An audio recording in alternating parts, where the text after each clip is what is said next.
Senhores telespectadores do Canal 17, muito boa tarde. Nesse momento, damos início ao programa Grupo Mônaco de Cultura e Saúde. Vai ao ar todas as quartas-feiras, neste horário de 14 horas. No primeiro bloco, temos a honra de receber como convidado o acadêmico Gilson Rangel Rolim, que é figura de destaque no meio literário de nossa cidade.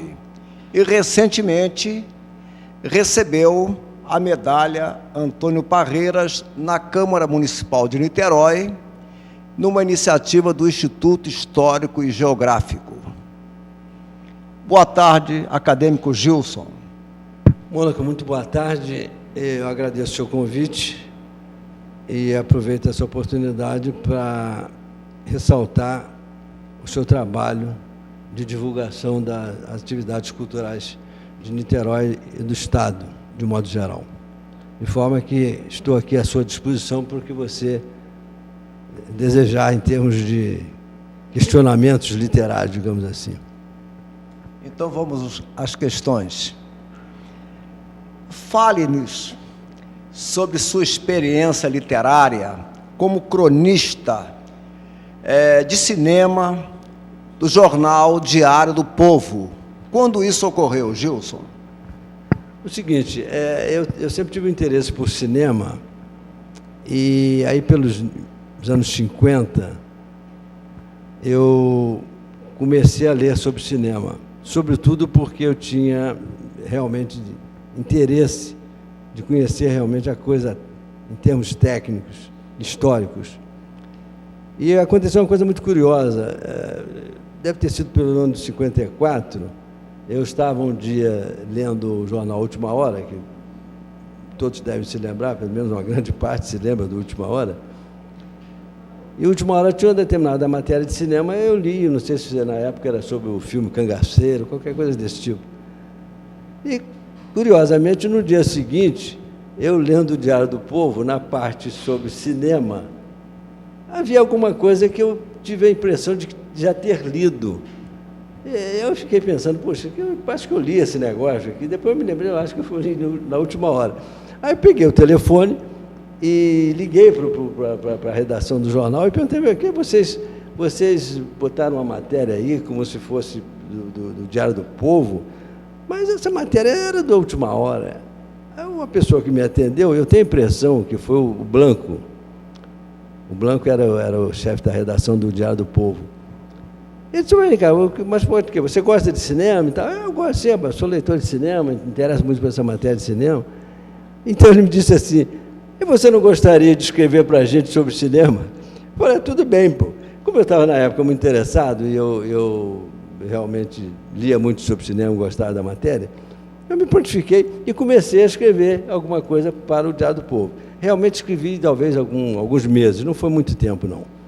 Essa atividade de crítico de cinema, cronista de cinema, eu só via retomar alguns anos após, quando o Carlos Couto, de saudosa memória, também um grande incentivador das artes em Niterói, o Carlos Couto criou, junto com o grupo da editora, da gráfica Falcão, ele criou o Praia Grande Revista. O Praia Grande Revista foi, segundo eu me lembro, eu acho que ele foi o pioneiro desses jornais de bairro que nós temos hoje, aí, tipo Folha de Niterói, mesmo o Jornal de Caraí, o Jornal de Santa Rosa. O Diário do Povo me parece que foi o pioneiro. Ele teve uma vida interessante, ele viveu, o jornal circulou com uma presença bastante marcante, entre setembro de 61, se não me engano, outubro de 62. Foi um ano e um mês, mais ou menos. E eu, então, nessa ocasião, convidado pelo Carlos Couto, retomei essa atividade de crítico de cinema, e durante esse período de um ano e qualquer coisa, eu fiz crítica de cinema no Praia Grande Revista. Sem dúvida, o Praia Grande Revista foi uma revista que marcou muito do nosso saudoso, queridíssimo Carlos Couto, que eu conheci muito, foi muito próximo aos movimentos da livraria, e hoje dá nome ao teatro, uma sala, né? Um teatro municipal. Junto ao Teatro Municipal, é verdade. Quanto ao cinema, quem que não lembra daquela fase dos grandes artistas como o Charlie Chaplin, Errol Flynn, enfim, o Gordo e o Magro, são momentos que a gente guarda assim com grande carinho. Então você relembrou fatos assim ligados ao cinema, ao saudoso Carlos Couto, né? Que publicou diversas obras, né? É verdade. Grande escritor. E eu gostaria de saber, Gilson, o jornal Fluminense tinha na década de 60 uma página literária de grande sucesso, denominada Prosa e Verso, que era dirigida pelo Sávio Soares de Souza e o Marcos Almir Madeira, que foi membro da Academia Brasileira de Letras. Tivestes alguns trabalhos publicados nessa importante página literária? Exatamente. O que acontece é o seguinte, você sabe, você conhece bem, você sabe, o meu pai era escritor, Lauro de Azevedo Rolim, que se assinava de Azevedo Rolim. E pelo fato de eu ter esse contato familiar, evidentemente, fui levado a me interessar também pelas letras. Tive certa dificuldade no início, até porque eu tinha as minhas atividades profissionais prementes, né? Eu tinha que sustentar a família, me casei muito cedo, tinha que sustentar a família e não tinha muitas condições de me dedicar à literatura. Todavia, depois que eu fiz aquele período de crítico de cinema, etc., em contato com alguns nomes importantes da literatura em Niterói, eu acabei me empolgando e começando a escrever alguma coisa. E, realmente, no Prosa e Verso, que foi uma página que não devia ter desaparecido, é uma pena que aquela seção do Fluminense tenha vivido algum tempo, mas não tenha permanecido. E eu estreiei nessa página, em agosto de 66, com um trabalho que foi publicado na ocasião, chamava-se Guerra e Paz. Aliás, o título que se deram à publicação, Guerra e Paz na poesia de Gilson Rolim. Então, foram 2 poemas que eu escrevi naquela ocasião e foram publicados. Posteriormente, eu tive a oportunidade de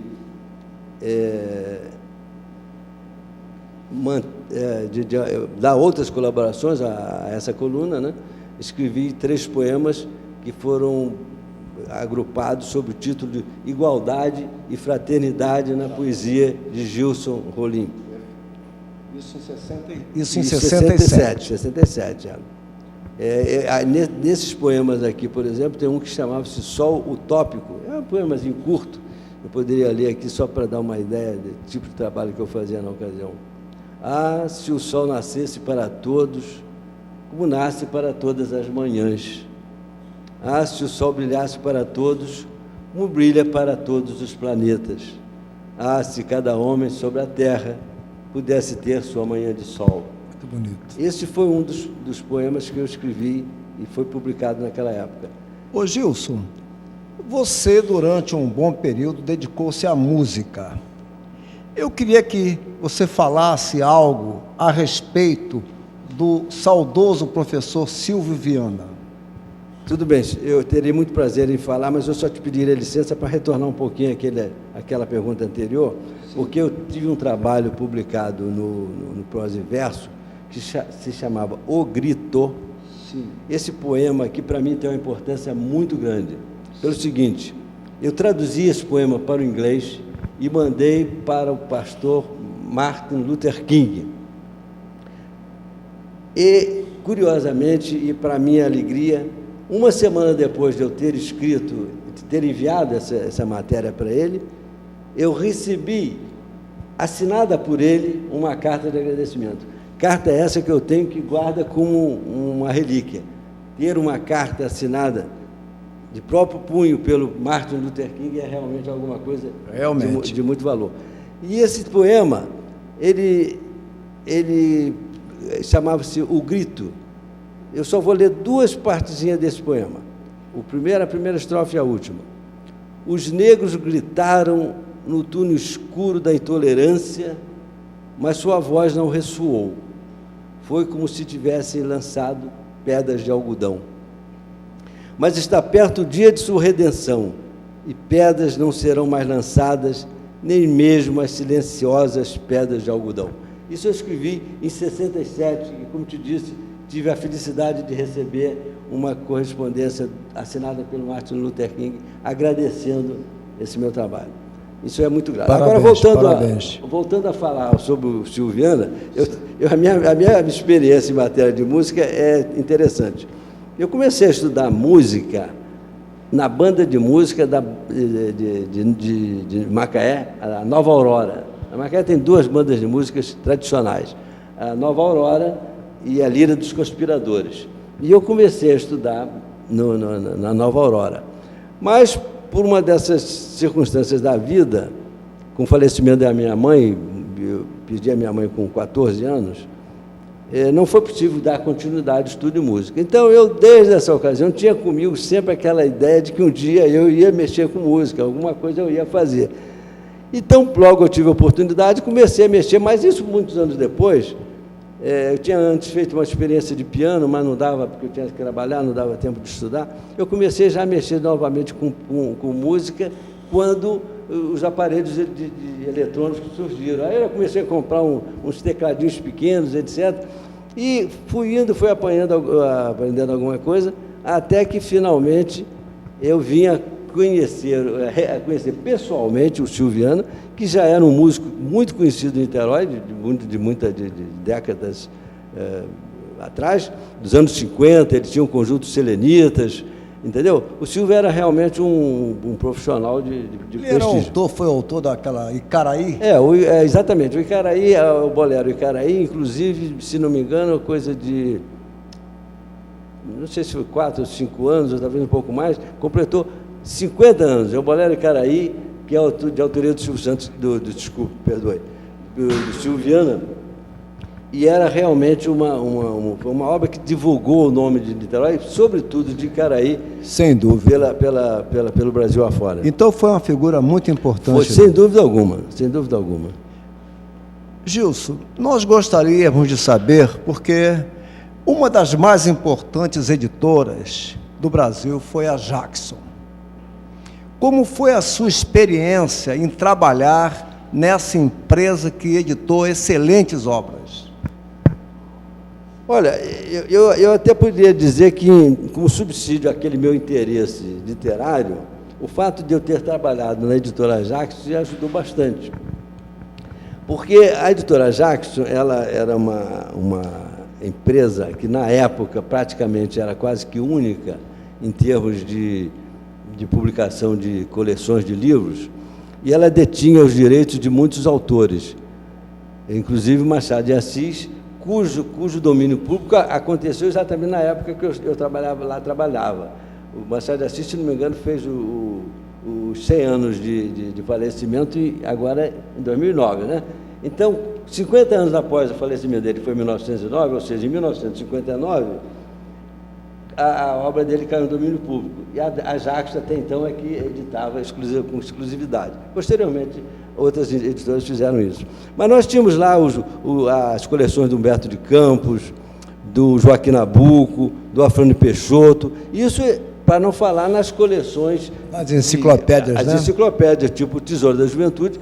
Naquela ocasião... A própria enciclopédia Jackson. Exatamente, a enciclopédia Prática Jackson e, posteriormente, a Enciclopédia Brasileira Mérito, que era também da editada pela Jackson. O Tesouro da Juventude, numa certa época, pelo menos antes do advento da televisão, era praticamente a televisão das casas. Quem não tivesse um Tesouro da Juventude em casa, praticamente não tinha nada. É verdade. Entendeu? Você tinha o Tesouro da Juventude porque era uma coleção que proporcionava aos estudantes uma infinidade de informações. Sem dúvida alguma, era uma coleção composta de 18 volumes, a enciclopédia. Exatamente, exatamente. Ô Gilson, vamos falar sobre seu ingresso na Academia Niteroense de Letras. E também gostaríamos de saber de alguns dos seus incentivadores. Tudo bem, eu responderia a você, Mas eu antes peço também licença para voltar um pouquinho naquele capítulo sobre a música, porque houve um episódio na minha vida de músico e de literato, músico amador e de literato, acho que tem mantido até agora, foi o seguinte: eu, em 1968, participei de um festival da canção que chamava-se O Brasil Canta no Rio, cuja sessão fluminense desse festival foi realizada no Caio Martins, se não me engano, em outubro de 1968. E, nessa ocasião, eu participando com a canção Andei pelo Mundo, cuja melodia era do Frederico Leite Pereira, que era um amigo na ocasião, e com os versos meus, nós conseguimos o 8º lugar nesse festival. Na época, foi para mim uma alegria muito grande, porque esses versos dessa canção foram bastante elogiados. Eu dizia, a canção dizia assim no início: dei asas ao pensamento e fui andar pelo mundo, para viver cada momento, para viver cada segundo, para ouvir cada lamento, dei asas ao pensamento e fui andar pelo mundo. Essa música cantada era muito bonita.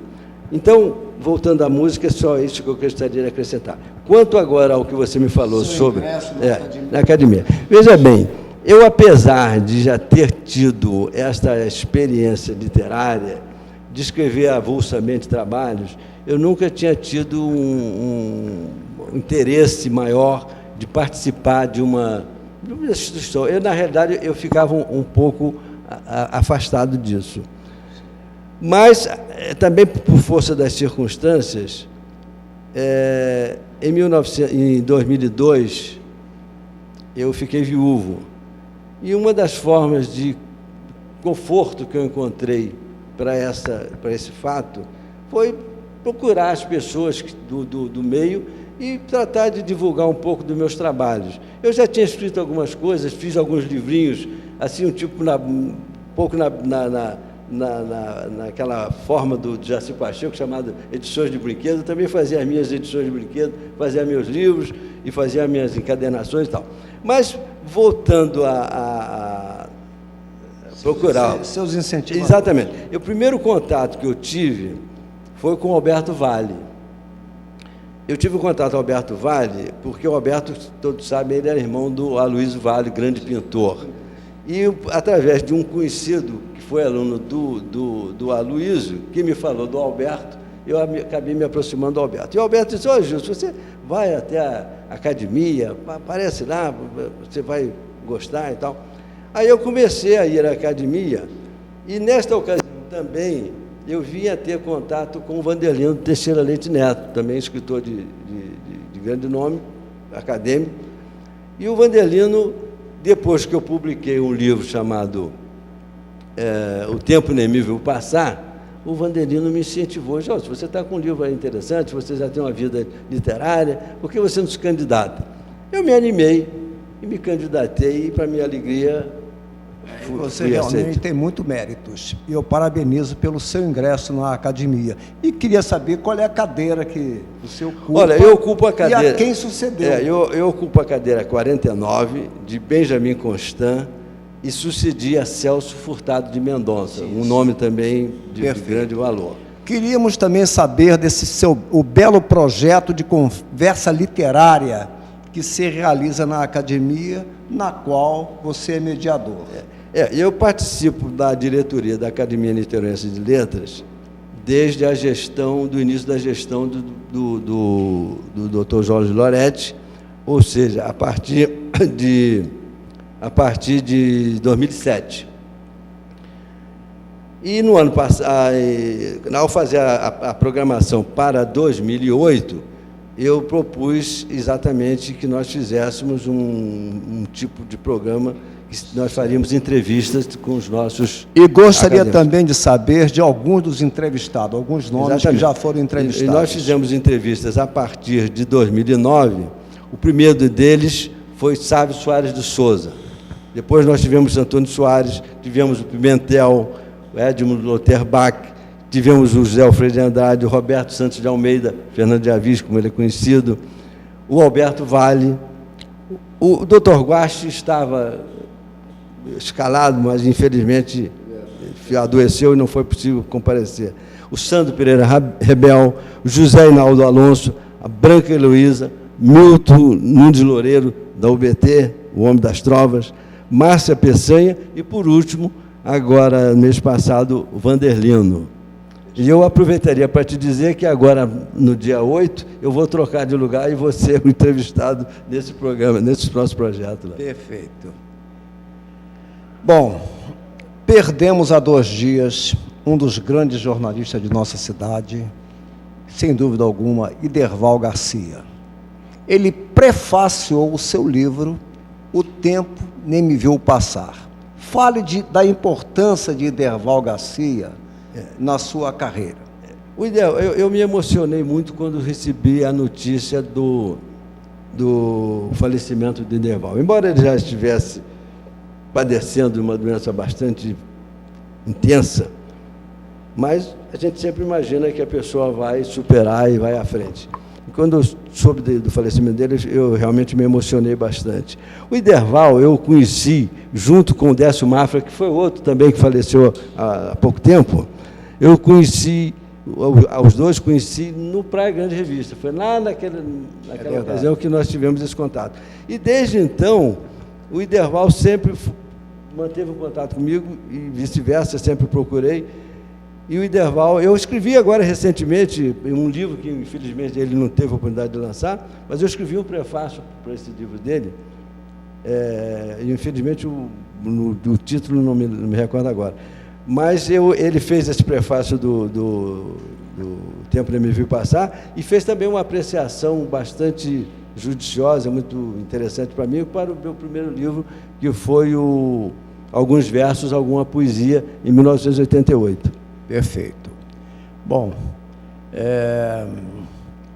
suas obras todas alcançaram um grande sucesso e eu sou testemunha disso, pela procura, pela repercussão que todas tiveram. Eu gostaria de dizer que, quando jovem, um dos livros mais procurados na Livraria Ideal chamava-se Pelos Caminhos do Brasil, de autoria de seu saudoso pai, o poeta de Azevedo Rolim.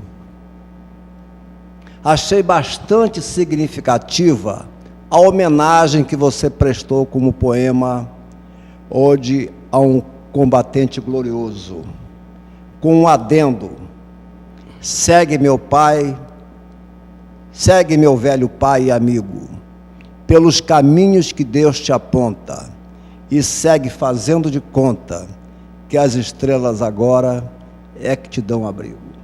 Meus parabéns pela homenagem que você prestou justamente uma figura importante que foi de Azevedo Rolim. Como você vê, Gilson Rolim, o atual movimento literário em Niterói? Olha, eu vejo que há efetivamente um esforço grande das nossas instituições, embora, com exceção da niteroense, que tem uma sede, as outras com alguma dificuldade até para as suas reuniões convencionais. E veja o esforço de todas essas pessoas e gostaria de fazer uma pequena lembrança e uma reivindicação, que o prédio dos Correios de Niterói, que está praticamente abandonado, ele seja utilizado como centro cultural de Niterói. No Rio, os prédios dos Correios têm um centro cultural, o prédio do Banco do Brasil tem um centro cultural. Por que nós não poderíamos ter um centro cultural sediado no prédio dos Correios, que é um edifício tão bonito e tem tanto espaço? Eu até sugeri o nome, Centro Cultural Araribóia. Podíamos ter ali para, evidentemente, dar apoio e abrigo e incentivo maior ainda às nossas instituições. Eu quero agradecer a presença de Gilson no nosso programa e anunciar que a Academia Fluminense de Letras, no dia 8 de setembro, quarta-feira, às 20 horas, toma posse o acadêmico Rui Garcia Marques, na cadeira patronímica de Oswaldo Cruz. Também o professor Francisco Tomasco de Albuquerque recebe no dia 17 de setembro o título de cidadão honorário do Estado do Rio. Despeço-me agradecendo aos telespectadores e o segundo bloco, como sempre, terá o comando da nossa queridíssima, competente Elizabeth do Vale. Muito obrigado a todos.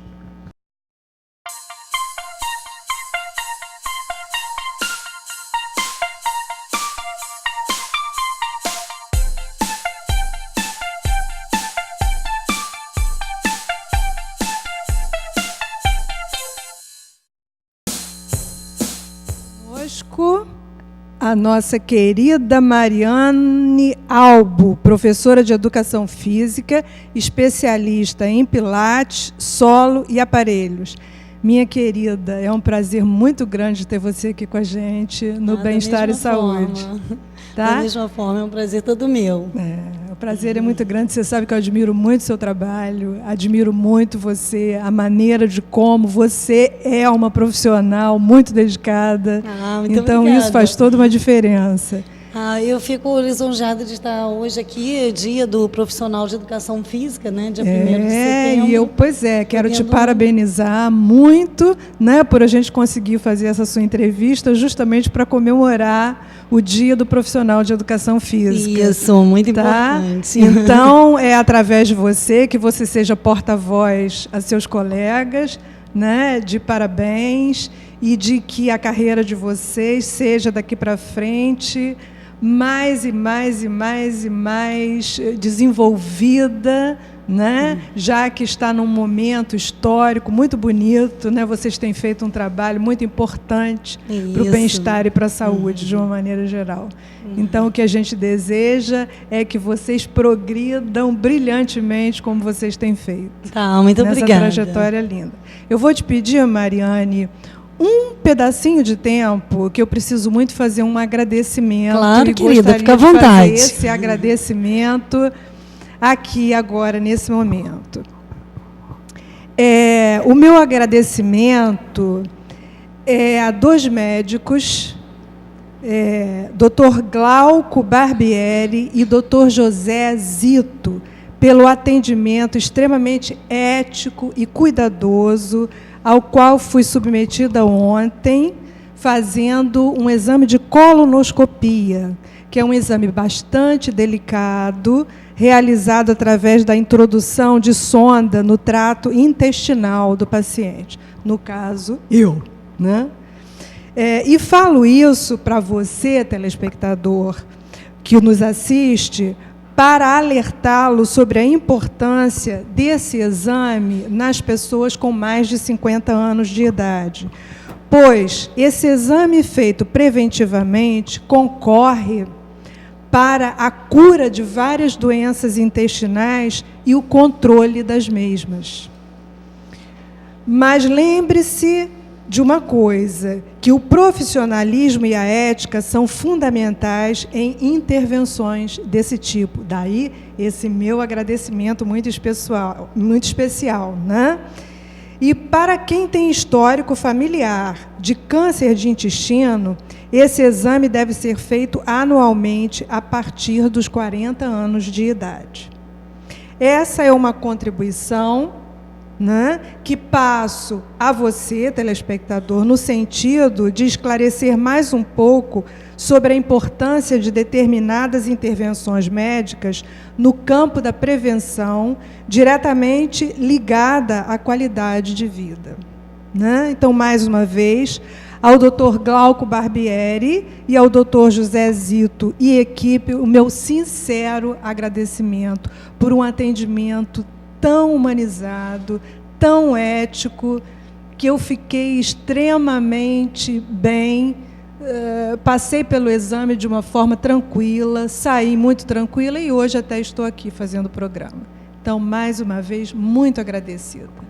Mariane, vamos nós então? Vamos. Vamos falar um pouquinho do seu trabalho? Sim, vamos falar hoje sobre emagrecimento, né? Que, segundo os dados recentes do IBGE, de 2008 e 2009, a população brasileira está em 49% obesa, né? Isso é muito alto. É um índice bem alto, né? O que tem de positivo nessa pesquisa é que o índice de desnutrição caiu bastante. Você tem ideia de, estatisticamente, quanto caiu? Não, de desnutrição não. É porque, como houve esse aumento da população obesa, então, estatisticamente, a população desnutrida caiu bastante. E isso, o que acontece? As pessoas estão ficando cada vez mais sedentárias, até devido à vida moderna mesmo, né? Hoje você... Muito computador, né? Exatamente. Tudo muito virtual. Assim, para a gente ter até um exemplo, para você conseguir se deslocar de um local para o outro, você leva às vezes horas, né? Sim, sim. Numa cidade assim grande e tudo mais. O deslocamento em Niterói já de um bairro para o outro... Já é difícil. Ficou muito difícil, né? Um deslocamento, por exemplo, de Caraí ao centro da cidade, que a gente fazia em 15, 20 minutos, já não se faz mais. Isso aí. É por isso que eu ando de bicicleta. Pois eu ando mais rápido. Pois e faz exercício. Exatamente. Né? Eu já não tenho esse privilégio, porque moro em Itaipu, trabalho em Caraí, então tem que ser de carro mesmo, de bicicleta não dá, não aguento. Então, tudo que a gente faz hoje em dia depende sempre, assim, vou pegar o carro, vou pegar o elevador para ganhar mais tempo.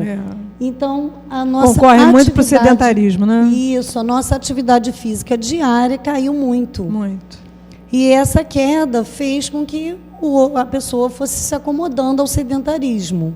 Tá, e você, então, acha que as crianças e os adolescentes já estão, então, em maior escala, se tornando obesos mais precocemente, né? Isso, eles se tornam mais precocemente, por isso que é importante também o incentivo ao esporte às crianças, né, e adolescentes.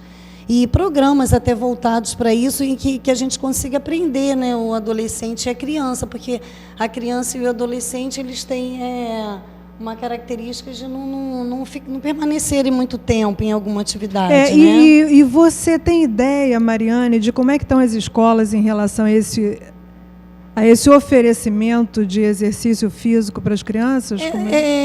Tem até um oferecimento físico porque tem aula de educação física, né? Mas eu não sei se são voltadas exatamente para o esporte. Essa área de colégios assim eu não trabalho. Eu trabalho mais na área mesmo de personal.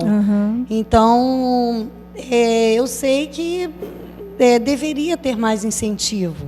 Com certeza, né? Deveria ter mais incentivo. Se bem que isso é muito relativo, porque nos Estados Unidos eles têm bastante incentivo e a população obesa é muito grande. Muito lá o fast índice food, é maior né? que no Brasil, né? Por exemplo, assim. Então a criança ela começa a ter essa propensão naquela já precocemente, nessa época, precocemente. E o período mais perigoso para a gente ficar obeso é de 25 a 44 anos de idade. Quer dizer, nessa faixa etária você correria mais riscos de doença até cardiovasculares, diabetes, hipertensão arterial, uma série de doenças. Isso, exatamente. Tem também o fator hormonal, né? A parte tem todo um fator fisiológico também que conta para a obesidade, não é somente a ingesta exacerbada de alimentos, não é só isso. Mas o importante em dizer de tudo isso é que a gente precisa ter um trabalho multidisciplinar para se chegar a uma via de fato, né? Você conseguir... Mariane, fala para a gente com que faixa etária você trabalha mais? Que faixa etária que normalmente você... atende? Eu atendo, assim, desde de crianças, pré-adolescentes, pré-púberes, que chama, né? Desde 12 anos de idade, até um aluno mais velho que eu tenho, de 85 anos. Que maravilha! E ele faz musculação, inclusive está viajando hoje, aquela pessoa super, sabe, ativa. E ele faz exercícios aeróbicos e musculação. Ele faz as duas coisas. E faz um pouquinho também de pilates e bastante alongamento. porque os idosos vão perdendo, né, um pouco a mobilidade. E vão perdendo massa muscular, Também. massa óssea, né? Então, a musculação seria um fator assim, importantíssimo para o idoso. Muito importante. Porque... Pois é, Mariane, diz para a gente, fala um pouquinho sobre cada uma dessas modalidades. Desde, né, da ergometria, né, da ginástica aeróbica, da caminhada, do pilates, da musculação, do alongamento. O que cada um trabalha? Dá um passeio aí. Tá. Primeiro, o trabalho para emagrecer, ele é muito mais assim intenso se você trabalhar aeróbios e contra-resistência, né? Contra-resistência seriam pesos livres, né? Halteres, caneleiras e os trabalhos em aparelhos de resistência variável, que seriam os aparelhos de musculação. E juntamente com o trabalho aeróbio. As duas coisas são importantes porque a musculação, o aeróbio faz, né, um trabalho cardiovascular satisfatório, porque o coração também é um músculo e precisa ser exercitado. E o exercício de contra-resistência, ele produz um efeito de aceleração metabólica até 15 horas. Então, ele seria positivo no emagrecimento por esse fato. Né? Por você manter um metabolismo em aceleração por até 15 horas. Por mais tempo, né? Isso. E, no caso, assim, Pilates, por exemplo. O Pilates pode ter um efeito emagrecedor, sim, se ele for utilizado como pura e simplesmente exercício. Porque... Mas ele me parece que não é muito utilizado pura e simplesmente como exercício, né? Não. Ele é mais utilizado para postura, para correção de algumas situações o posturais. Pilates, ele tem... porque o Pilates é usado muito na reabilitação porque ele estabiliza muito a coluna. Ele trabalha musculaturas profundas. Então, você começa a ter uma estabilização melhor da coluna. Mas você pode ter esse efeito estabilizador e também usá-lo como exercício. Lá onde eu trabalho, no estúdio de personal que eu trabalho, lá a gente... E como exercício de ganho de massa muscular, o Pilates? Você consegue um ganho, até um efeito... Porque existem dois efeitos do exercício, o agudo e o crônico. O efeito agudo do exercício seria aquele efeito de curto prazo, aquele que você obtém logo no início, que é um resultado satisfatório. Claro, se você fizer aquilo né? Disciplinadamente. Se você faltar adaptação, então você já não tem tanto efeito, né? E depois nós temos o efeito crônico do exercício, que é conseguir dar que é o condicionamento que você vai adquirindo ao longo da disciplina que você vai ter em relação aos exercícios. Isso aí é dividido muito claramente, efeito agudo e efeito crônico do exercício. Então, o Pilates, em efeito agudo, você tem um ganho de massa, sim. Só que, ao longo prazo, esse ganho de massa ele se estabiliza um pouco. Ele não é... ele não evolui tanto. Chega a um determinado momento, fica ali. Ele fica estabilizado. Por mais que atinge você mantenha uma intensidade, um estímulo ótimo. Porque o que é importante no exercício é que você mantenha o estímulo ótimo, né? Como a gente diz, o estímulo... ele tem que estar sempre sendo modificado, de tempos em tempos. Senão, ele não tem... um resultado satisfatório. Para o trabalho ter uma continuidade, né, de aumento justamente de massa muscular. Isso, exato. Então, o que acontece? Aí você tem, nesse efeito agudo, o ganho de massa. No efeito crônico, o Pilates já não oferece um ganho de massa tão grande. Assim também como... Eu falo isso assim, porque lá no meu trabalho, eu trabalho como se fosse uma clínica de exercícios. Eu faço pesquisas o tempo todo com as pessoas. Eu separo os grupos, idosos, jovens e mulheres de 30, 40 anos. E faço sempre pesquisas com esses grupos, né? Então, eu obtive esses resultados que eu estou te falando agora através de avaliações físicas feitas antes, de composição corporal, de... medidas antropométricas e depois. Você faz justamente a avaliação antes de você começar com o seu aluno, você avalia proporção de gordura, proporção de musculatura, de massa magra, de massa magra, massa isso. gorda. E ao longo do trabalho você vai fazendo as reavaliações. Isso, Isso vai te dando uma só direção. Que a gente tem que falar o quê? Que o grupo, ele tem, são grupos assim, uns fazem dieta, outros não fazem dieta, outros... Sim. Tem gente que tem disciplina, tem gente que não tem. Grupo heterogêneo. Então, a gente não pode dizer de carteirinha que isso acontece. Exatamente. Mas o resultado que eu obtive, são fatores em conjugados. média, foi assim. Houve o ganho de massa inicialmente, depois esse ganho de massa ficou estabilizado. Tá. Fala um pouquinho sobre o solo. O Pilates solo, no caso? O Pilates solo, ele já tem um menor ganho de massa magra. Ele reduz bastante a circunferência abdominal. Sei. Muita coisa. Eu peguei também meninas jovens, de 22 anos, metabolismo altamente em alta, né? Sei, E essas meninas, assim, eu avaliei antes e depois, e elas tiveram uma redução bem grande de quadril e cintura. Cintura, quadril e cicatriz umbilical, né? Abdômen, onde a gente mede, né? Então, elas tiveram bastante redução nessa área. De redução abdominal, de circunferência e tal. Mas foi aquilo que eu te falei. Não houve um ganho de massa magra satisfatório. Para quem espera isso do Pilates, até um certo tempo, sim. Tem outra modalidade. Tem o treinamento funcional, que a gente está usando muito também. Agora está usando muito nas academias, isso está em alta, porque inclusive o treinamento funcional ele está sendo usado junto com a aparelhagem de musculação. Eu até desenvolvi um método lá na academia, depois eu vou pedir para colocar as fotos, que é uma forma dinâmica de se trabalhar, e você consegue em um período de 1 hora, assim, um trabalho bem dinâmico, bem assim, onde você trabalha junto pernas e braços ao mesmo tempo. Não fica monótono, por exemplo, para quem não gosta de exercício, para quem não gosta de fazer, não fica monótono. Isso. A minha ideia era o seguinte, porque como a pessoa chega, a gente não tem muito tempo e tal, e aí o que acontece? Não dá para fazer, e a gente vai tentando assim minimizar o tempo, né? O tempo que a pessoa está na academia. Então, o que eu pensei? Eu tinha uma aluna lá de 5h30 da manhã e 6h30 da manhã, que ela falou, às 6h30 da manhã eu tenho que ir embora.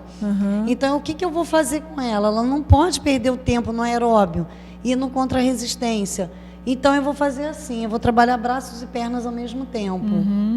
E isso surgiu e foi uma coisa legal, porque não deixa de ser funcional. Voltando um pouquinho ao trabalho funcional, o que ele quer, o que ele busca?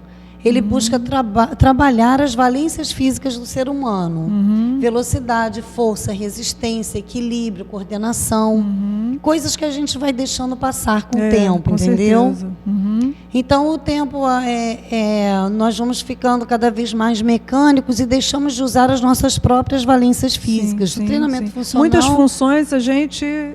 fica inativo nelas, né? E a função faz o órgão, né? Já diz a medicina, né? O órgão que não funciona, o que não funciona atrofia.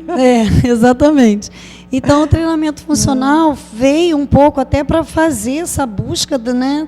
Você vê esse que resgate. O homem primitivo, ele tinha uma saúde de ferro, lógico, porque ele tinha que caçar para comer, tinha que pular, ele tinha que correr. Exatamente. E nós estamos perdendo isso com o tempo, com a vida sedentária, mesmo, né? E aí, com isso, o treinamento funcional veio para buscar um pouquinho. Eu, a cada dia que avalio, às vezes, a minha vida, porque eu trabalho sentada também, né, o dia todo, eu fico pensando, ai, meu Deus do céu, tem que voltar. E, olha, eu vou precisar de você.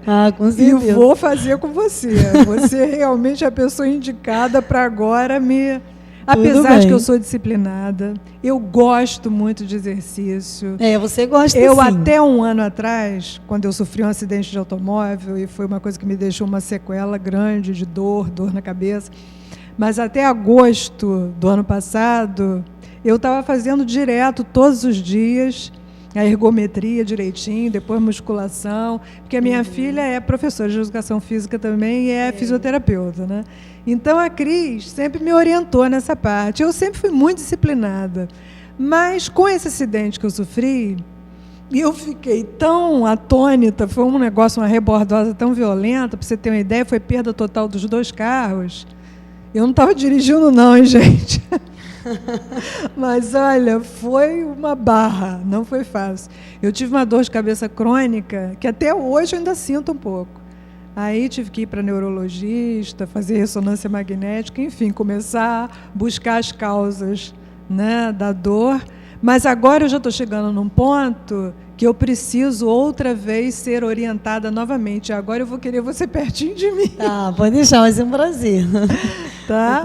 Então eu já estou te falando aqui em primeira mão que a gente vai agendar aí um tempinho para mim, porque eu acho que você é muito competente. Obrigada, querida. Obrigada. Gosto muito do seu trabalho. Você, como pessoa, é uma pessoa maravilhosa de se lidar. Ah, você sabe, também, muito maravilhosa. ética. Obrigada. Então, vamos ver se com você eu consigo. A minha já entra a parte justamente da questão que eu quero que você fale agora um pouquinho, né?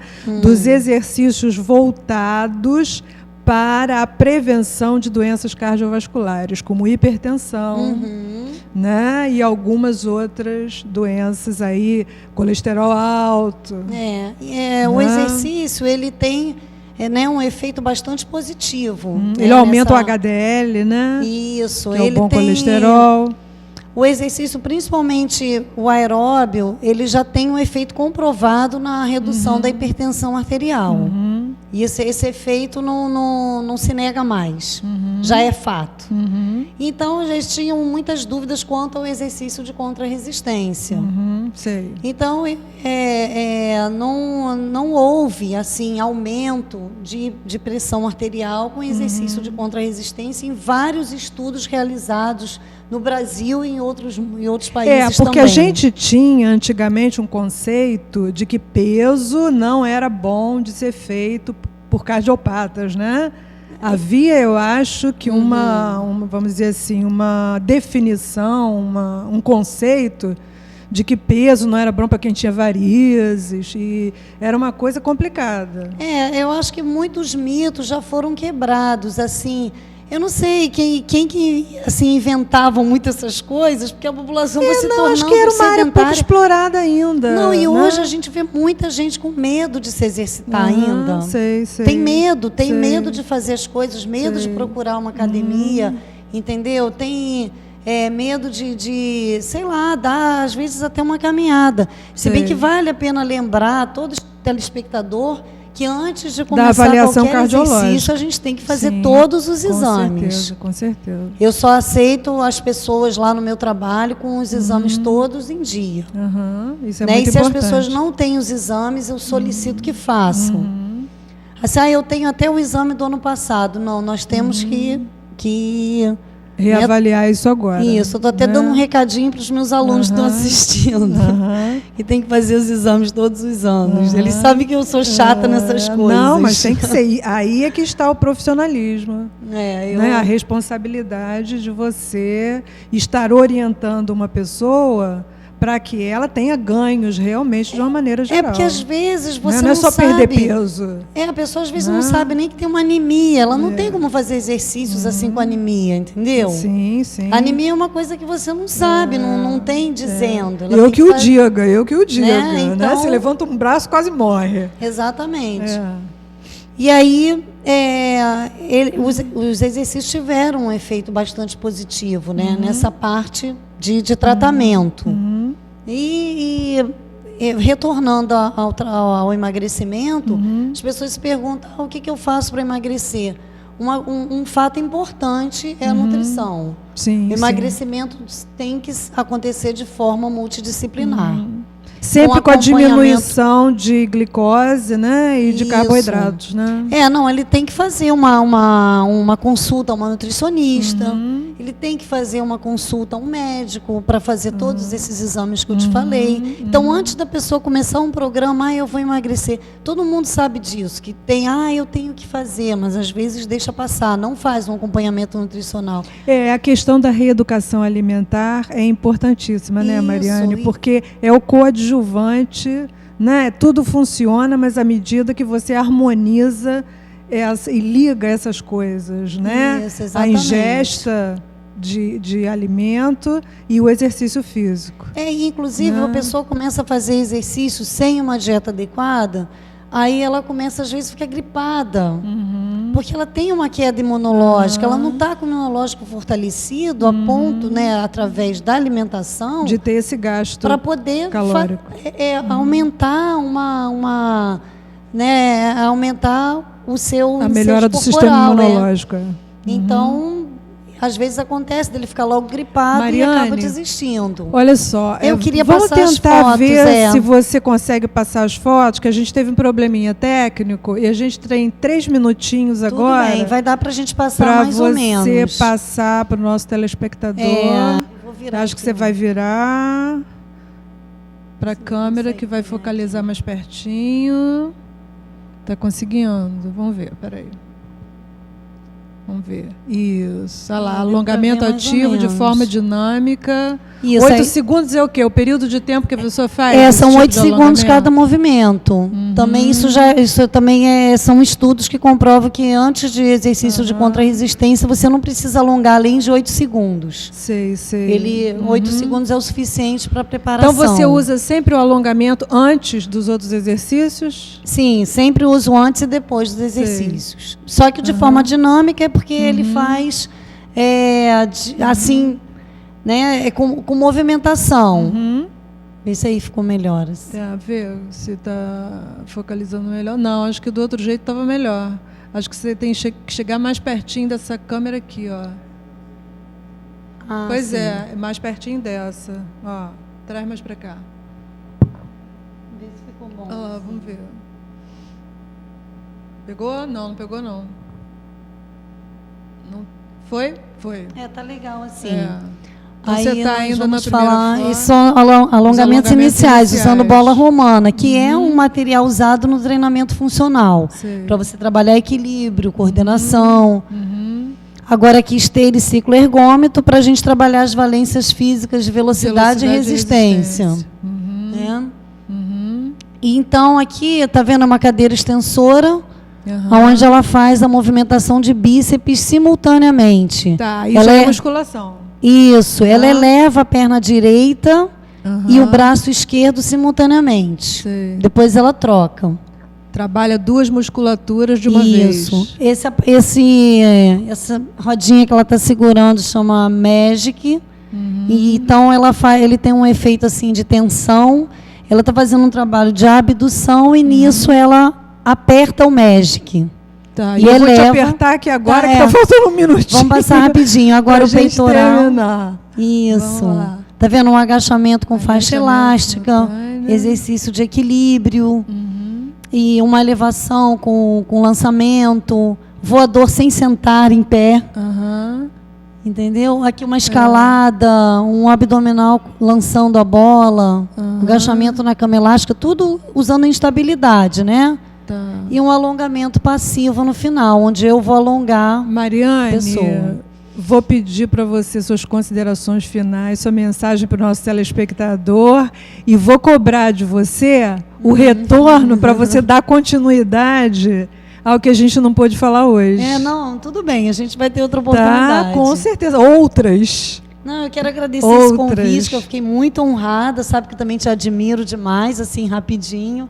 E incentivar as pessoas hoje no dia, né, dedicado à educação física, para que as pessoas procurem um exercício, procurem uma orientação qualificada, assim, para estar em mãos seguras, né? A gente sabe cada vez mais que a alimentação correta e exercício contribui muito para a qualidade de vida. A equação realmente para a pessoa diminuir, e para a prevenção de maneira geral de muitas doenças. Exatamente. Né? Então, obrigada. Para você que esteve conosco até agora, o meu beijo grande. Até quarta que vem. Tchau, tchau.